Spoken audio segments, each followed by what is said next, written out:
This is K Chung, Los Angeles, 1630 AM, kchungradio.org. More specifically, you're listening to Emerson Dameron's Medicated Minutes, medicated-minutes.com. I'm Emerson Dameron. I'm the host of the show, but not the biggest star in the firmament. That would be you. This is LA's #1 avant-garde personal development program, and I am here with a reminder specifically for you. And it's not necessarily a friendly reminder. I'm going to get in your face about this. I'm going to make sure that it gets through to you one way or another. The message is, you are the best. And it's nobody else's business. You don't have to talk about being the best. You don't have to compete. Because you're in your own echelon, your own category. You are the best. Don't sweat it.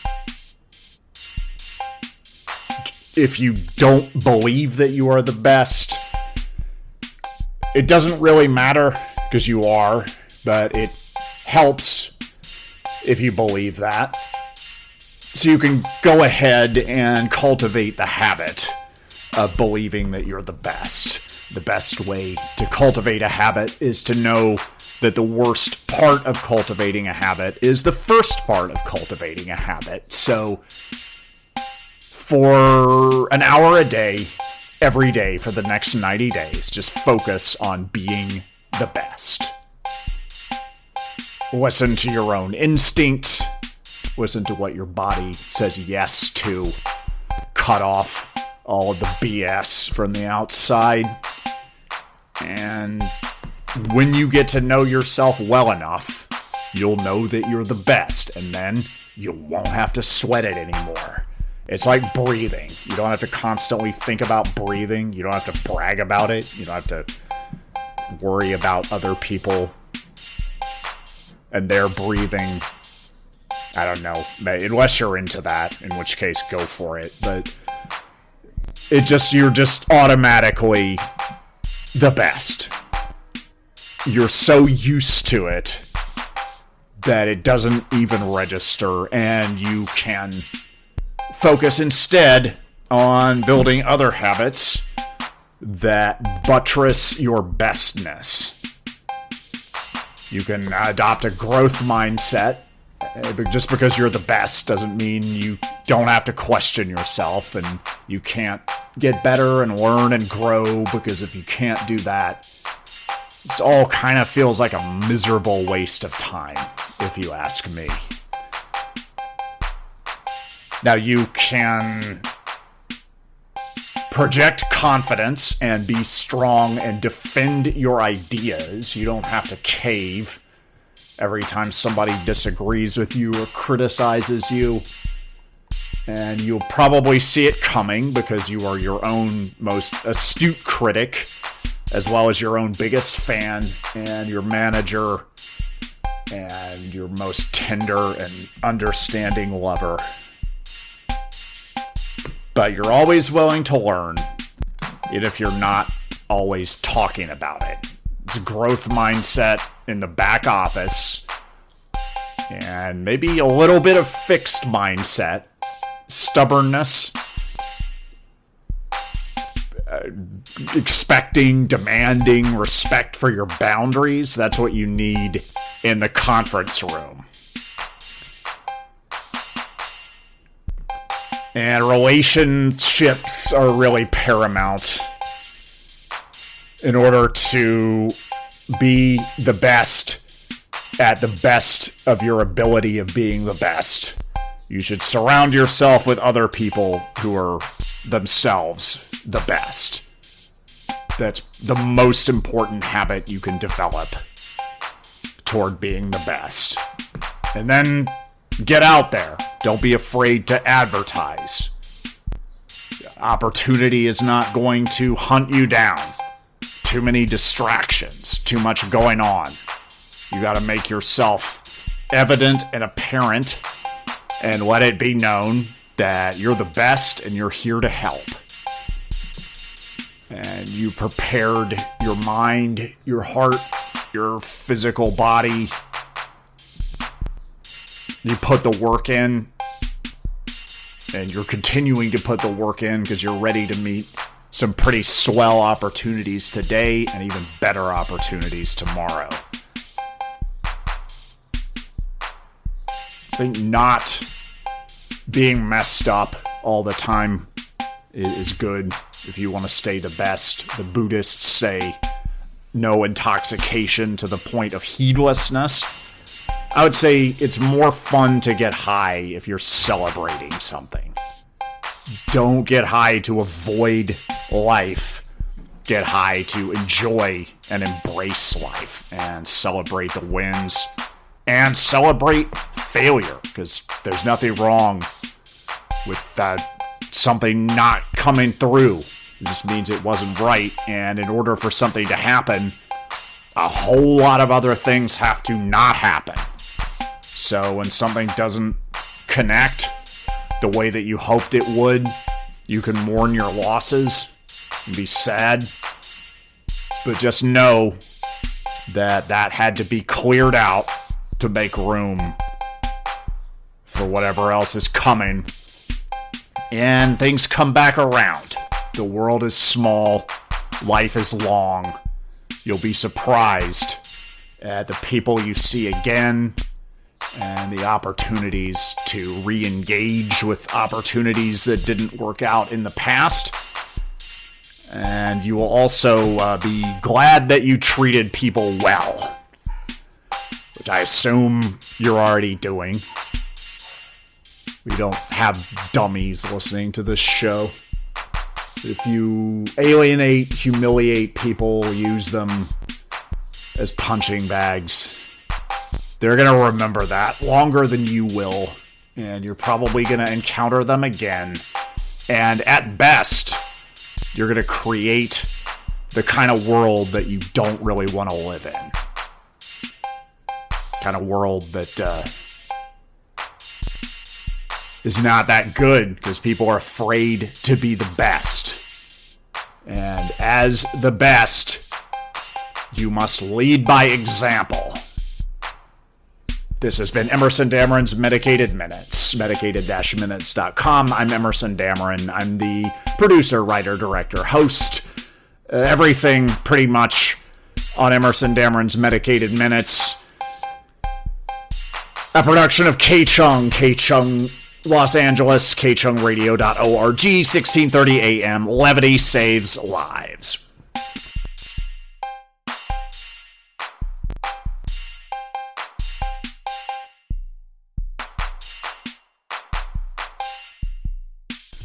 My name is Emerson Penn Dameron III, and if you are a long-haul listener to Emerson Dameron's Medicated Minutes, one of the ride-or-die true players, you already have a lot more information about me than most of the people I know personally. But if you're new, and we do have a consistent, steady influx of new listeners, I'm going to tell you a little bit about myself. My humor is exquisite. Some of it is niche, but it has sometimes a delayed reaction effect where you'll be thinking about it for a while afterward, and then you'll start laughing, and people around you will not know what you're laughing about, and you will be loath to explain it to them because you don't have the necessary context and you don't have my delivery. I know how to tell it. That I'm a competitive storyteller. I've won Story Smash, and I've won other contests for my ability to spin a yarn in a compelling and funny way. I'm a patient and passionate lover, as perhaps some of you are fortunate to know. A provider of cascading orgasms just for the sheer joy of doing it. And I'll just sit around and talk to you and listen to your problems and your stories just for the sheer joy of getting to know you. And that's the other side is when when I really click with someone, I go all in, and it's super intense. And you're usually talking about two super intense people, and there's some friction and fireworks are bound to result. But we can go deep and we can go dirty, because when we really get together in that special way, I trust you and I give you every reason to trust me, at least in that space. And I'm more of a tough bastard than I sometimes get credit for. I've been known to be vulnerable and have feelings, and sometimes expose myself to ridicule or speak with self-immolating, self-destructive candor. It takes courage and humanity to bleed blood red the way that I do. I am Emerson Dameron, and I deserve to be selfish. And if you're a listener to Emerson Dameron's Medicated Minutes, I think that you deserve to be selfish as well. And I'm going to give you permission to be as selfish as you want, to the maximum of selfishness, to indulge yourself thoroughly, fully for the next 2 weeks. Indulge yourself and figure out what you really want. Experiment with things that you might want. Some of them are going to be dead ends. There's help out there, and there's pleasure and frisson and ecstasy. It's not always in the first place you look. You got to keep looking, but you will find things that you truly resonate with, not things that you think you're supposed to want, not things that people around you want, or things that people want you to want.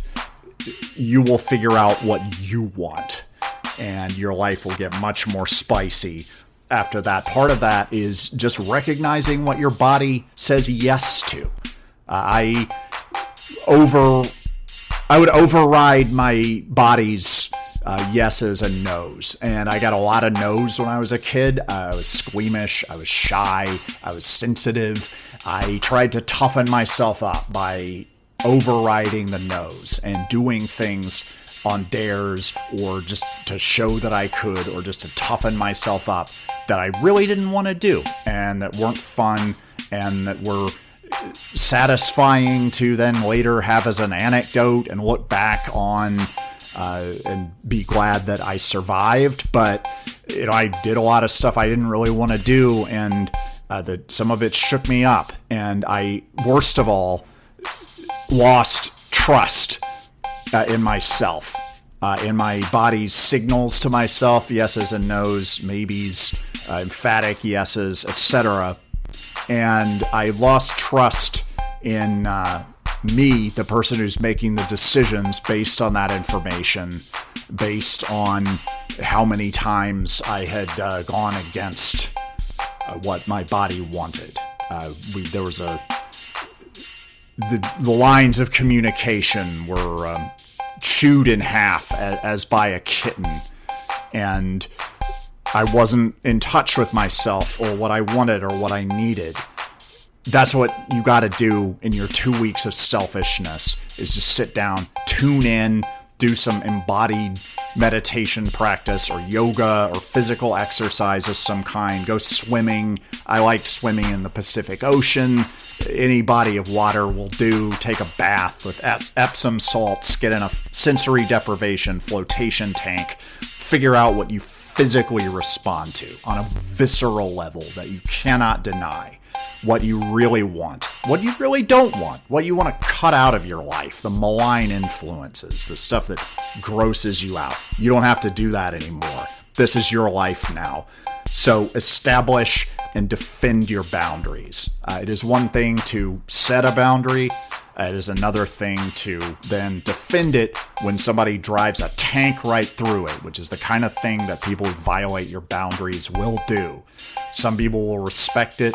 Sometimes it's just they didn't know. Like, you had to let them know who you are and what you stand for and what you will and will not accept. And that's why selfishness is in some ways the ultimate act of generosity, because you're letting people know who you really are.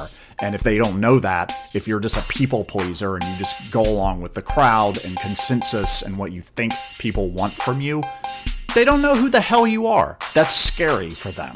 They can't rely on you. You could do anything if things go down. Because they don't know who you are or what your real values are or what you will not put up with. So let people know you're doing them a favor. If they can't take it, then they can GTFO, but you will then at least know that you have established that sorting mechanism of enforcing your personal boundaries and your own values, and you will sort out people who can't handle that and sort in people who are simpatico or at least respect who you are and what you're about and want to be around that. Cut out the self-deprecating humor. That's been a tough one for me. I think I may have done it already in this segment.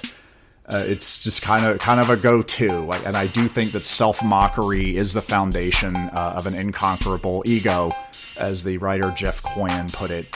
And if you can't make fun of yourself, you kind of forfeit the right to make fun of others. It's part of being self-aware.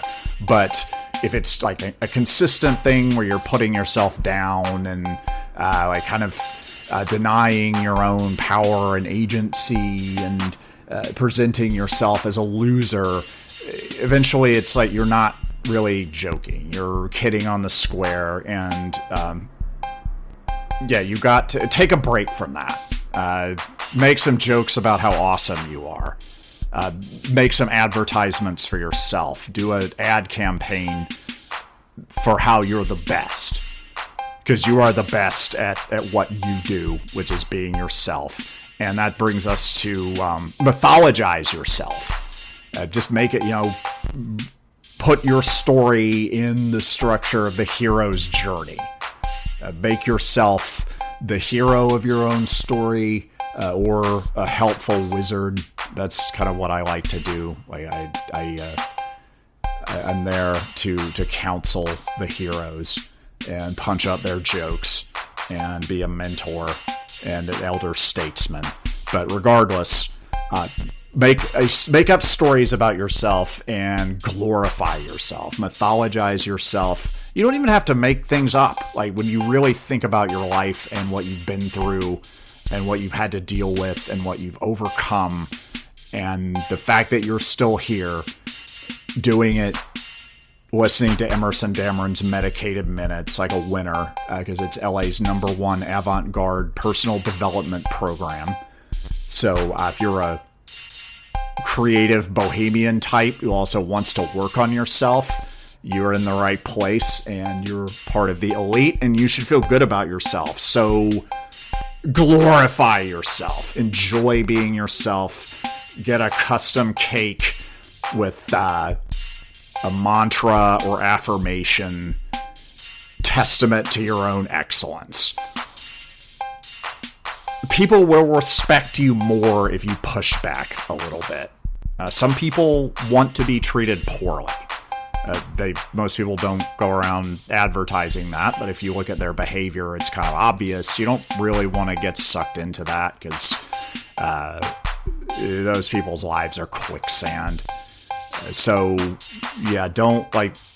if somebody gets off on it and it's consenting adults and it's enthusiastic consent, and you're talking about a hot, kinky relationship, I say go for it. Those are some of the best. But if it's somebody that's in denial about their own masochism, I would give them a wide berth. But generally, if you push back and defend your ideas and show up as yourself and don't take disrespect, people will respect you because they won't have a choice. It's that or get out. So reward first-class treatment. When people treat you well, make sure they feel good about it, and punish second-class treatment and below. Don't be afraid to ice people out. Don't think that because someone thinks they can get away with being unpleasant or mean to you that they have some kind of leverage, that they're better. Just move on. As difficult as it may be, examine what it is that keeps you in those dynamics and work with that and use that if you can. But whatever it takes, get out. Do not tolerate cruelty. Defenestrate your bully over the next week, or just do it first, because then you can really enjoy your week of selfishness, in which you will make self-indulgent art for yourself. If you're an artist, or you have a creative practice, or you're a banker or an architect, do something that you love that's just for you, that's pure self-indulgence. Never show it to anybody, or maybe you can, but it's just for you. It doesn't matter what anyone else thinks of it. It's just a thing of the sort of beauty that you appreciate, and it doesn't matter if anyone else does. Love yourself in the places where they hurt you. That's a tricky one. I've heard over and over again that I'm supposed to love myself. I'm still working on it. I have moments. It's not my default behavior. It's something I have to do consciously. I have to correct my negative self-talk. I have to push back against that, which is good practice for pushing against the other bullies in my life. I have to take on my internal drill sergeant and tell him to back up. And so get in the habit of doing that. If you're like me and you have an internal monologue that will not give you a break, and if anyone else talked to you like that, you would get a restraining order. Push back. That's good practice for pushing back on the other bullies and assholes in your life. And genuinely support the people around you through an honest presentation of yourself, through your selfishness, through letting them know who you are and taking care of your own needs so they don't have to necessarily. And then showing up with full presence and confidence in who you are, which you will learn over the course of being selfish. I say it's for 2 weeks, but that's just for starters. I think you're going to like it. I think you're going to do it for a couple of months, and the confidence will develop. You'll see. And that will allow you to be genuinely generous. Practice reciprocity now. Give people what they give you. Don't be afraid to give it back. And generosity later. When you cut some of the bullies out of your life and scumbags that you can't trust, you will find many more people in your area who deserve to be treated like the wonderful, loyal, richly intelligent human beings that they are. And you can give them back all of the value that they give you. And another thing to do on your first 2 weeks of selfishness is get really good at masturbation. Because that's an easy way to love yourself. And sometimes people are in a hurry when they do it, or they just have routines and it's kind of unsatisfying. It's just like a habit, like smoking a cigarette or watching bad television because you don't know what else to do. Get really creative with jerking off. Even if you don't really get off at first, like just get to know yourself on a physical level. Practice mindful masturbation. You can look that up. That's from Jessica Graham's book, Good Sex, How to Get Off Without Checking Out. And get really good at that and make sweet, sweet love to yourself. And then you will become the patient and passionate lover that you long to be, that people long for, and you will lead by example as a listener of Emerson Dameron's Medicated Minutes, and thus part of the cultural vanguard and the next wave of whatever it is that you represent. I'm not going to tell you what to do. I'm going to tell you to do it well and to the best of your ability, and to be a source of light and heat and action in the world.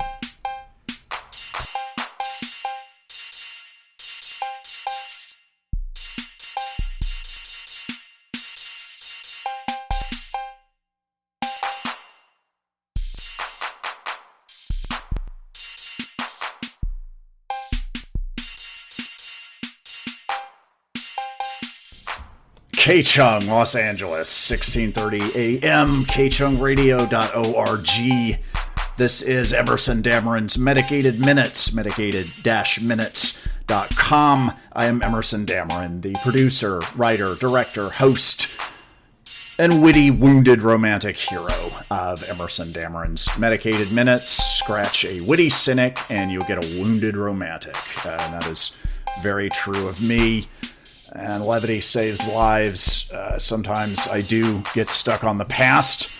I try to ask myself, what's funny about this? How can levity save my life retroactively? And what can I learn from this? How can I improve in the future as a result of these experiences and my insights as I integrate them? Because I do like to take responsibility for as much of my life as I can. I don't think that everything is my fault, but it's an interesting thought experiment sometimes. What if I am responsible for everything? What if I am the architect and auteur of my own experience? How do I handle that responsibility? To what extent is that true? If I behave as if it's true, what happens? You may be listening to this live on K-Chung. That happens every first Wednesday of the month at 7 o'clock Pacific. We convene to talk sex, drugs, power, psychology, philosophy, self-help, satanic Buddhism, and much more. Sometimes we do a feature called Ask a Sadist. You're always in good shape with a sadist on your side. And we have miniature erotic thrillers. Short 10 to 15 minute, sometimes 60 to 90 second. Those are bite-sized erotic thrillers, but they're all well under the 90-minute mark. The stylish and titillating and often ridiculous erotic thrillers from the 80s and 90s that were covered on You Must Remember This and have been having a bit of a renaissance lately. The work of Brian De Palma and Adrian Lyne, Crimes of Passion, 9.5 Weeks, cinematic masterpieces. Those are my inspiration. You could catch those on the show. But it's really about you, the most interesting topic in the world. And you may be listening live, you may be listening asynchronously via the podcast through medicated-minutes.com or wherever you consume your podcasts. We're on Spotify and Apple Music, Podchaser, Pocket Casts, Podfriend, all the good ones. I think there are a few episodes on SoundCloud, but the point is, this might be light from a dead star. This might be a broadcast from the past, but you are in the present. Because even if you don't want to be, even if you insist on living in the past or the future, the present is the only place where anything worthwhile is happening. And it behooves you to bring yourself back to the present. There are some advantages of thinking into the future. If you're thinking strategically and cautiously, not necessarily optimistic, enthusiasm is good. And enthusiasm combined with pessimism is a killer combination. Because if you enthusiastically walk in knowing the worst that could happen and being prepared for it and going over every detail and listening to any weird feeling that you have that something might be off and double checking your work, you're in good shape. So you don't necessarily have to be optimistic, be realistic, know what you're getting into, but don't focus too much on the future. Because it's not promised. There's all kinds of risk in Los Angeles. There are so many glorious ways to die that could happen at any time. The big one could hit us. We could all go down. There could be a tsunami, tidal wave. All kinds of things could happen. And so be prepared for the future, because it's a good chance that we're all going to live a little bit longer, probably at least to the end of this show.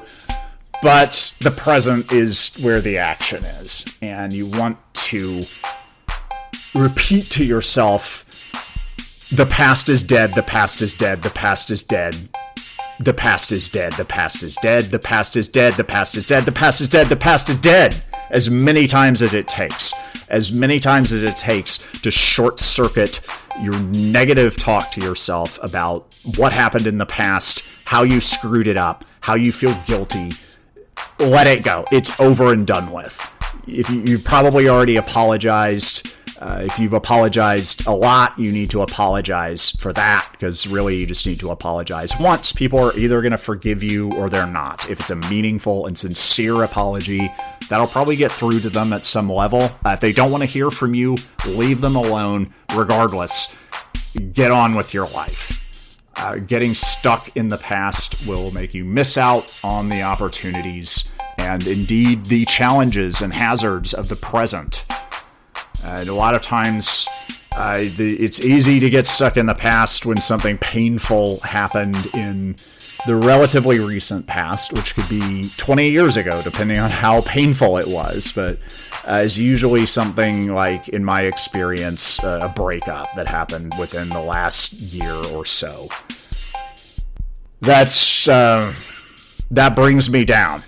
And it's put me in dark and dangerous places. Apparently, it kind of helped kill Anthony Bourdain, so it can be a not good, not safe space to be in, and one can get addicted to certain kinds of suffering, mental anguish. I have a looping internal monologue that can be downright abusive. If anyone else talked to me the way that I sometimes talk to myself, I would get a restraining order and a large dog and a ring system. But it's just me, and I tell myself that I'm not doing any harm if I take my anger out on myself. That's not true. I'm hurting everyone in my life by proxy.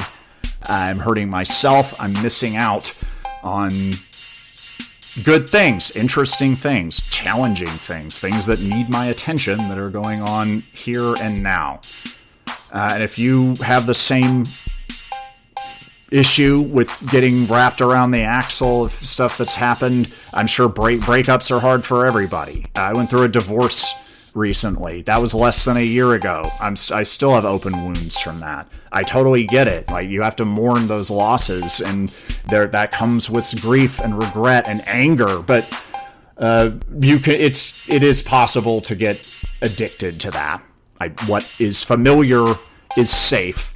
And it can be easier to stay in what's safe and familiar. Note the similarity to the word family there than it is or seems to be to get out of that and do something dangerous, but that provides the opportunity for a new experience.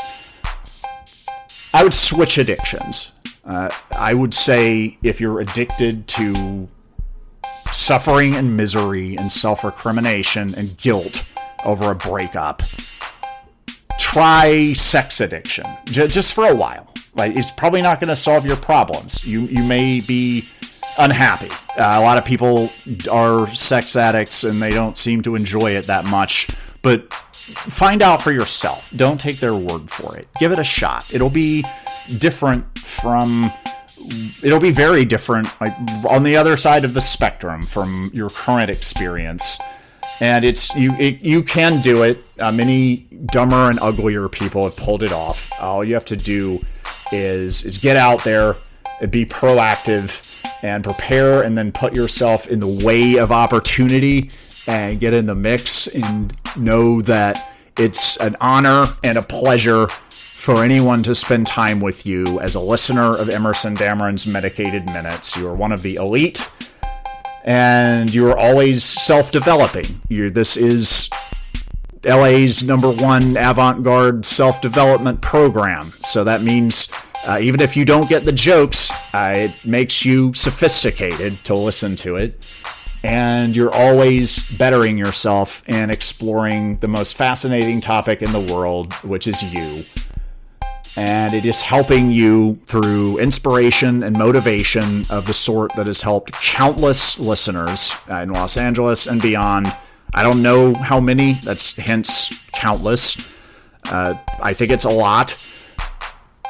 You are partaking of that, and what I want you to do is condition yourself to, on a daily basis, give this an hour a day for 90 days. Condition yourself through mantras, meditation, exercise, hit a bag, get a punching bag in your place, whatever it is that gets the lightning bolts coursing through your nervous system. Do that and condition yourself to be extremely aggressive in going after what you want in life. If you need to get to know yourself to determine what you really want, do that first. Make a list of things that you want, and then things that you wish that you didn't want, and things that you don't want people to know that you want, things that you wouldn't want me to know that you want. Make a list of those and start to figure out what you want, not what you're supposed to want, not what other people want you to want, what you really want, what your body says yes to. Bring yourself into the present, and you can start making a plan to get what you want, but you got to be here to do that. Perfect attendance in the present is the goal. Guilt is a waste of time. No complaining unless it's entertaining. See how close you can get that to zero. If you put the rubber band around your wrist and just snap it every time you hear yourself complaining, that's a good idea. You can't change what already happened. Replaying past mistakes over and over again will take you into dark territory. And your brain thinks that it's solving problems. That's what it thinks it's doing when it's ruminating, because it's very stupid and it needs some guidance from your higher intelligence, so that you don't end up getting addicted to mental anguish and getting so familiar with that it's what you know and it's scary to leave. Before that happens, start making a deal with your brain to come back here now and start getting what you want. Get serious about that and get irreverent about it. Make it fun. Don't take it too seriously. Take it seriously and don't take it seriously. Be all in, balls to the wall, all out and all in simultaneously. See if you can pull that off. That'll show them. Just get in there and get out there and bring yourself back here now to the present, because it's the only place where anything worthwhile is happening. This is Emerson Dameron's Medicated Minutes. This is worthwhile, and this is happening right now. And stay tuned. There's good stuff in the future. There was good stuff in the past. You can listen to the old episodes at medicated-minutes.com. But right now, we've got bigger things to do in the present. We're gonna catch the big fish. I don't know if we're gonna fry it. We might just hang out and see what it has to say. If you are underwater and you're breathing easily underwater without a diving suit, you're probably having a dream. So if you see a big fish in that context, do what you do if you realize that you're dreaming, but you're still in the dream, which is to ask the dream characters if they have gifts for you. If you can remember to do that, that's rare and beautiful. If you have that opportunity, that flash of lucidity to be able to do that. If you see the big fish and you're deep on the ocean floor, you're probably dreaming. So ask the big fish what gifts it has for you, what wisdom it has to impart, and then pay attention, listen, and sleep on it. Continue. You are already sleeping on it. Wake up on it. Think about it the next morning. Write it down. If you don't write it down right away, you're probably going to lose it. I'm starting to think dream recall is very important. I have always believed that meditation is not just a cute affectation for people who live in Santa Monica and do yoga. I think it's absolutely necessary for dealing with the avalanche of information that we have to deal with in the modern age. I think it's the one way to keep from losing your mind, but I think dream recall is huge in terms of figuring out your own bigger story and the meaning in I have to make meaning in my life. I don't have kids, so I don't have that to fall back on. And if you are also and you can also make meaning in your life and have kids, you're going to have long days and be very tired, but you can do it. I've seen it done. If you want to do that, join me And pay attention to your dreams as you're having them in the present, and then write them down and see how that pans out over the course of the next day. And also, when you think about the dream, make a plan of action. Think about, how am I going to apply this to my life? And think about that with all the knowledge you pick up. Like, you don't need to read the news if it's not news you can use. If it's important to kind of have a bigger idea of what's going on in the world and put things in context, and it can be cocktail party conversation. But you know what's really good cocktail party conversation? Letting people know that you're kicking ass in the world and running laps around the competition. And the way you do that is to apply the things that you learn. That's what we're about on Emerson Dameron's Medicated Minutes. We're going to give you the tools of self-inquiry and exploration and experiments. So the world will be your laboratory, and you can try it and see what happens. If I had kids, that's the advice I would give them. I'm not going to have them, so I'm giving it to you.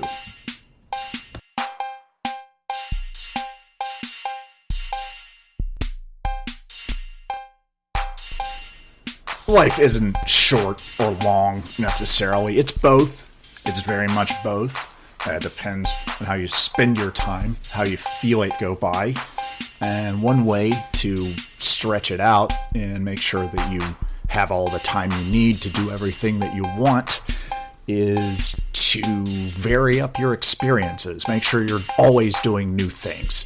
That's why you do the word puzzles and take different routes home from work. When you can, change it up. Get some variety. Go to restaurants you've never been to. Walk around in parts of town you're unfamiliar with. Find an interesting place and then explore the area around it. Always be finding out about new stuff, because that's how you keep your mind alive. And part of how you do that is you don't get stuck in habits and routines.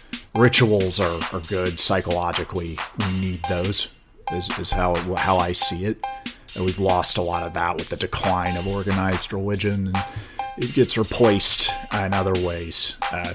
Unfortunately, those include things like appointment viewing and bad habits. Those masturbation rituals we're not really getting much out of, any more figurative or literal masturbation in this case. And so you want to always be just breaking your habits, just out of habit. Make a habit of breaking your habits, and always be ready to walk away. Be ready to bounce at a moment's notice. When you go in, if it's not, things aren't going your way, just GTFO immediately. Turn around and get out of there. Don't look back. You won't regret it. It's just not going to matter.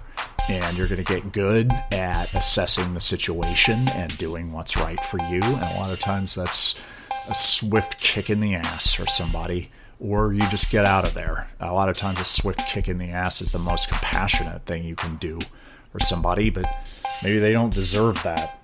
9 times out of 10, you can't go wrong treating people like garbage, because people love to suffer. They won't tell you that usually, outside of kink spaces and dirty chat conversations. But if you could see it, if you pay attention to their behavior. So sometimes you don't even want to do them a favor. There's a joke. The masochist says, "Beat me," and the sadist says, "No." I kind of hear the sadist saying that in the voice of James Hetfield, Metallica fame. That's just how I hear it. Point is, just bounce. You don't have to punish. Just get out if it's not going your way, if you're not getting treated well, if it's anything that's not first class treatment, we're talking second class and below, just bounce. Always be ready to bounce. Always be going. Get good at saying goodbyes and have boundaries. Having boundaries is one thing. You can take out your journal, or maybe you're doing your morning pages exercise, and you can write down all the stuff that is important to you and the ways that you don't want to have your trust abused and be violated.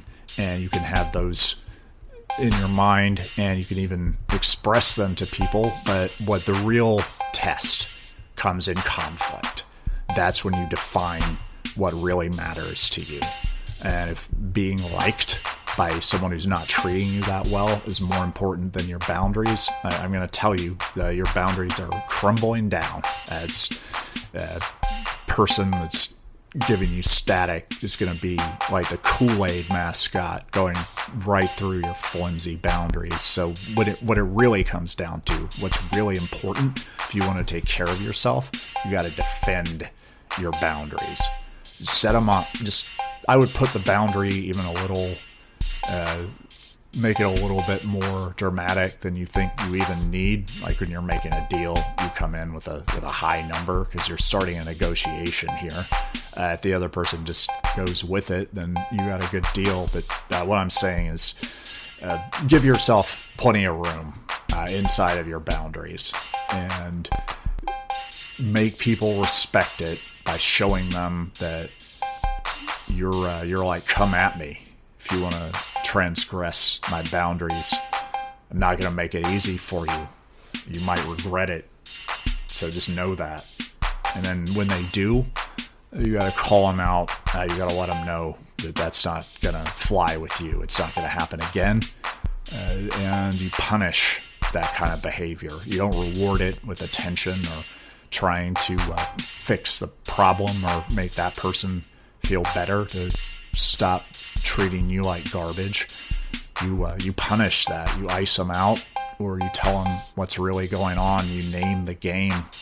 Read Games People Play by Eric Berne. That's from the 1950s. I think way before all of this talk of narcissism. You can learn a lot about how people manipulate each other, sometimes without even knowing it. So if somebody's screwing around with your boundaries, be willing to call them out, and you already know what's up.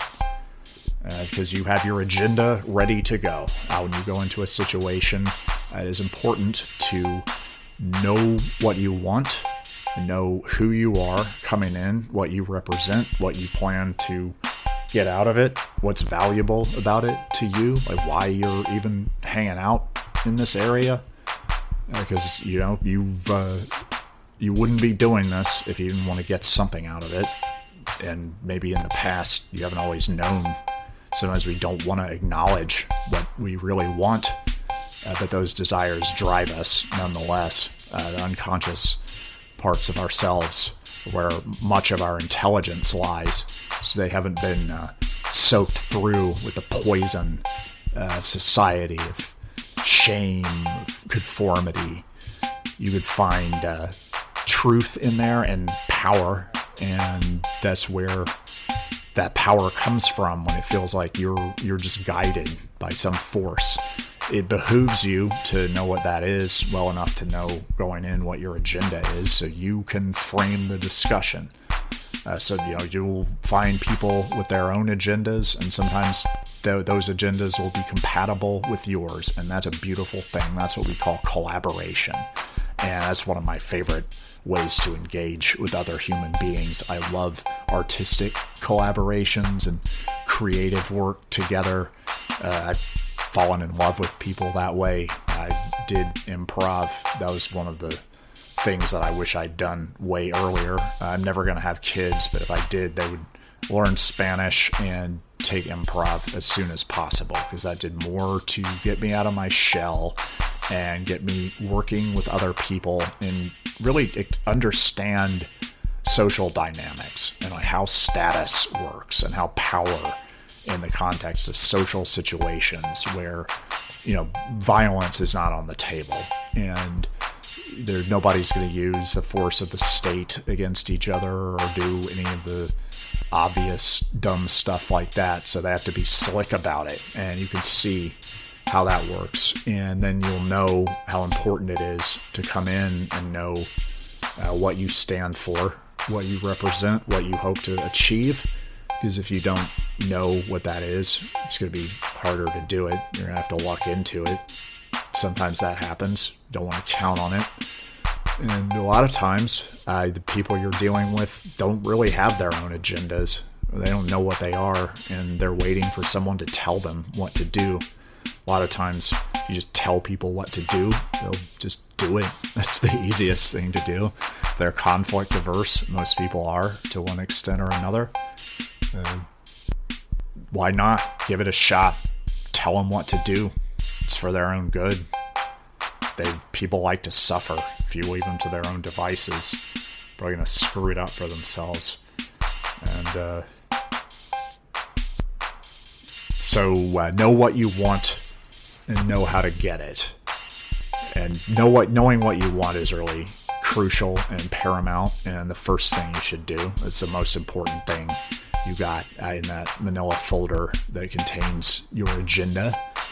Is just knowing your goal, and that can come from visualizing it. I think there's in NLP, which it doesn't have a lot of scientific backing, but science is always changing, and I think that stuff is fascinating. And I've seen people have massive breakthroughs with it, and I think it's just as a dork when it comes to language, I just can't get enough of that stuff. But there's the assumption that people are broken down into visual, auditory, or kinesthetic as the dominant modality of how they perceive the world. I would say I'm more on the kinesthetic side. Or no, I would definitely, I kind of want to get on the kinesthetic side. That would be nice. I don't get enough of that. I love physical touch. So that's the thing that I haven't always identified with. I've been touch hungry much of my life, and that was an interesting Freudian slip. Maybe I am intelligent kinesthetically. No, maybe I can find a sexy little test subject to try that out on. But no, historically, I'm more of an auditory person. I like music, language, and sound. And some people are visual, people with nice aesthetic sensibilities, real sense of style. I love dating women that have killer stylistic inclinations and can help me dress myself, because I'm not so good at that on my own. I can talk a good game, but that only goes so far when you're dressed up like you don't know what the hell you're doing.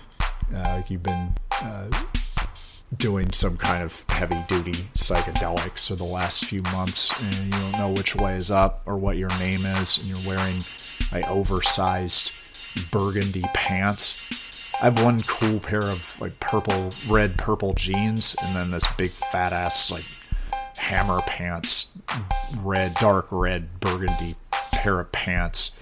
And I remember I was doing a show one time. I tried to grab the jeans, which fit pretty nicely. I grabbed the big baggy burgundy boys instead, and I looked like shit doing that show. People said, yeah, it's the first time you've been losing weight for a while, and that's starting to get a little unsightly, but wearing those oversized pants, yeah, that's when I knew. Know what you want, and then learn how to get it. Figure out how to get it, figure out how to get other people to help you get it, and do a lot of the work of getting it for you, because you don't really have to work hard if you know how to put other people to work. It's the real American dream, and there's no reason you can't do that. You're definitely smart enough, you know what's up, you got charm, skills, charisma, and you're willing to walk away from friendships or relationships or jobs, things that might seem like opportunities, things you feel like you have to say yes to because you're afraid of what's going to happen if you say no. You're going to alienate somebody, you're not going to have enough money, you're going to regret not taking that crap job because you can't find anything else because the interest rates are up and the economy is bad. But what you will have still, and what's more valuable than any of that stuff, I would say even more valuable than a roof over your head, you have walking away power. Because you have seen it, you've seen yourself in action, 86ing relationships that don't serve you. You have assessed the situation and done what's right for you and gotten the hell out of there. And not a minute too soon, hopefully not too late. Don't wait around for the damage to be done. If you get a funny feeling, you can walk away. You have my permission Not that you need it. You already know you got the walking away power. You're the man. You're the woman. You're the person. You're the animal. You're the plant. You've got swagger. If you're listening to this show, you know what's up. You're doing the work. You're improving yourself. And you're doing it in a stylish and sophisticated way with jokes that not everybody gets. So you can handle extricating yourself from a situation that's not doing you any good. Maybe not anymore. Maybe it never was. Maybe you just read it wrong on the first pass. No shame in that. That's how we learn. Even if you get hurt, that's guarantees that you're going to remember it next time. So, no permanent damage done. Just know when to hold them, know when to fold them, and then when you fold them, and I would say err on the side of folding them, because most situations you can do better, and then walk away. And if you're not getting out of there fast enough, then run. Yeah, and if somebody gets mad, maybe they'll start a smear campaign against you and try to tarnish your reputation, and that'll just make you seem like a badass. You'll probably end up sleeping with much hotter people than you ever thought possible. You have a reputation as a troublemaker and a rebel, because that's one thing. People need that energy in their lives. They're not motivated internally. They don't really know who they are or what they want. That's very common. And it's because it's hard work to figure that out. Most people don't want to do that. Most people keep themselves busy with BS that they do out of habit, out of a sense of obligation, guilt. It's a bad one. You gotta weed that out. Say you're sorry. If you screw up, give a sincere and meaningful apology. If you don't know how to do that, look it up on the internet. I'm shocked at how some of the apologies I've heard is pathetic. At least, do that.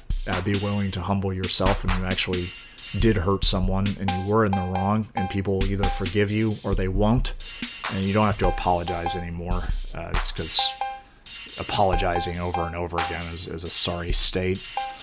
But you can probably be the leader, at least a figure of authority, and someone who is respected and listened to and taken seriously if you have a purpose and a mission and a set of goals.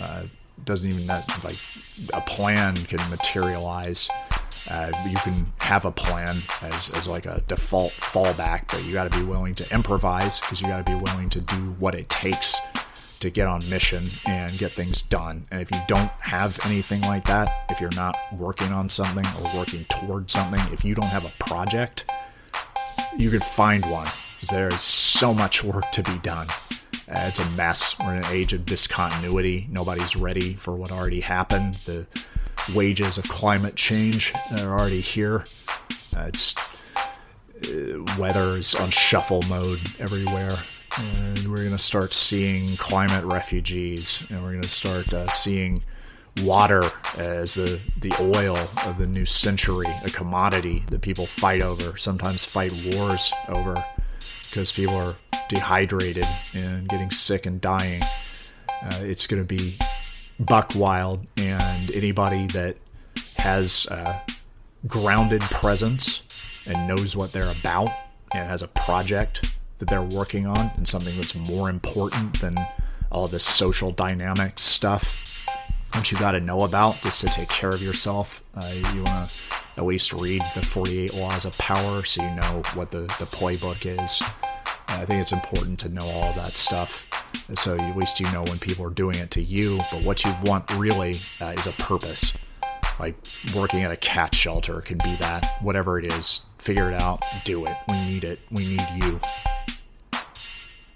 And when you do figure that out, the other stuff comes together. People get hot in the pants for that kind of thing.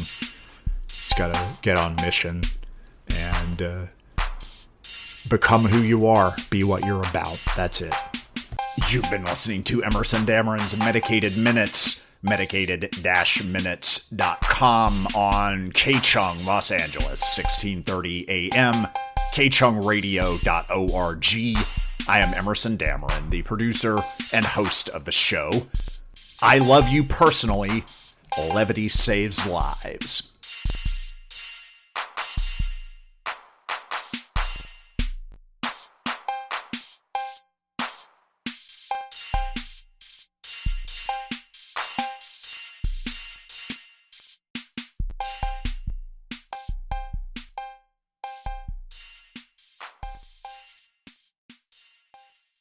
The unexamined life is not worth living. The examined life is hell. You're trapped in the torture chamber of human consciousness, but you can distract yourself by sparking a hot and heavy parasocial relationship with me, the producer, host, and witty and wounded romantic hero of Emerson Dameron's Medicated Minutes, LA's #1 avant-garde personal development program. You'll go on a wild ride full of sex, drugs, power dynamics, absurd obstacles, nonsensical twists, and predictable reconciliation. I'm a patient and passionate lover, cryptic and enigmatic enough to handle all of your psychological projections, and my avoidant personality means I'll never get close enough to let you down. To win it all, you have to risk losing it all, but when you get the introductory package and Emerson Dameron's Medicated Minutes reader, you will risk a mere $7, and you can pretend you were a fan from the beginning. I'm Emerson Dameron. I love you personally. Levity saves lives.